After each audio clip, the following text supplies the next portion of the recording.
اللہ تبارک و تعالی کے پیارے حبیب آقائے دو عالم صلی اللہ علیہ وسلم نے فرمایا، روایت کیا ہے حضرت سیدنا علی المرتضیٰ رضی اللہ عنہ فرماتے ہیں کہ ایک مرتبہ میں گھر میں داخل ہوا تو دیکھا کہ حضور کریم صلی اللہ علیہ وسلم تشریف فرما تھے، اور حضرت سیدنا امام حسن رضی اللہ عنہ اور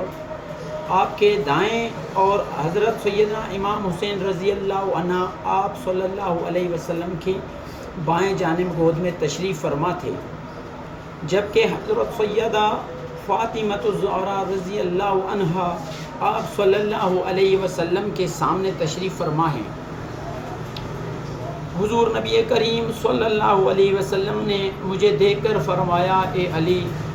رضی اللہ عنہ، حسن رضی اللہ عنہ اور حسین رضی اللہ عنہ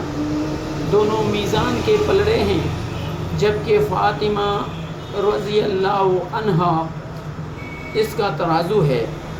اور ترازو دو پلڑوں پر ہی قائم رہتا ہے، جبکہ تم روز محشر لوگوں کا اجر تقسیم کرو گے۔ اللہ تبارک و تعالی کے پیارے حبیب آقائے دو عالم صلی اللہ علیہ وسلم کے یہ فرمان عالی شان ہے۔ اللہ تبارک و تعالی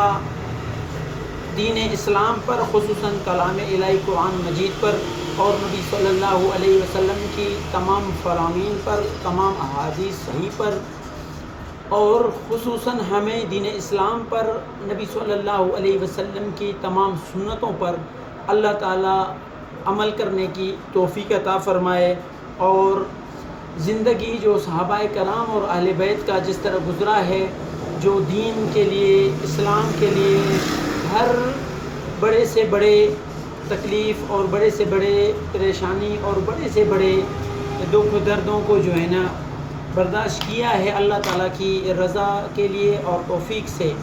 تو دعا کریں کہ اللہ تعالیٰ آپ اور ہم سب کو نیک اور صالح عمل کرنے کی توفیق عطا فرمائے، اور خصوصاً دین اسلام پر عمل کرنے کی توفیق عطا فرمائے۔